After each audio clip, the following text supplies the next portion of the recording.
But the plan of redemption had a yet broader and deeper purpose than the salvation of man.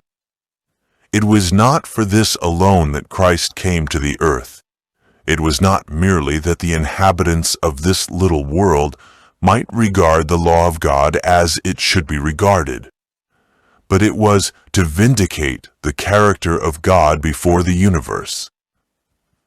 To this result of his great sacrifice, its influence upon the intelligences of other worlds as well as upon man, the Savior looked forward when just before his crucifixion he said, "Now is the judgment of this world.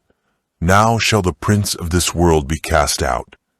And I, if I be lifted up from the earth, will draw all unto me." John 12, verses 31 and 32.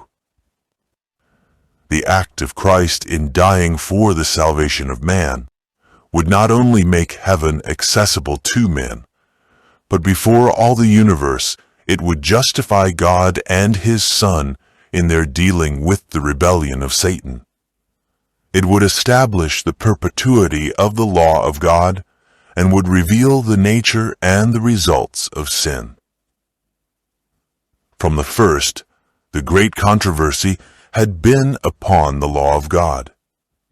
Satan had sought to prove that God was unjust, that his law was faulty, and that the good of the universe required it to be changed.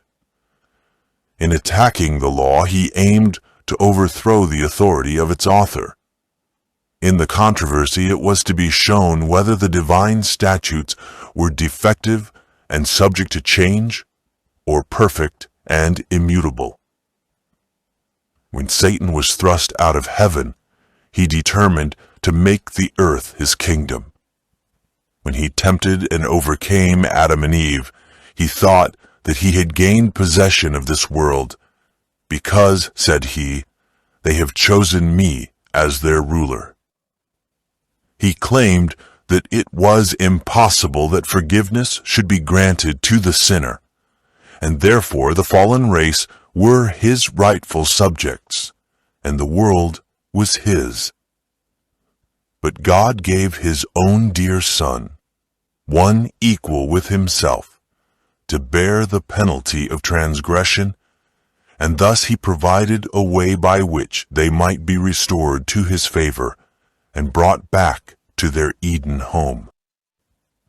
Christ undertook to redeem man and to rescue the world from the grasp of Satan. The great controversy begun in heaven was to be decided in the very world, on the very same field that Satan claimed as his.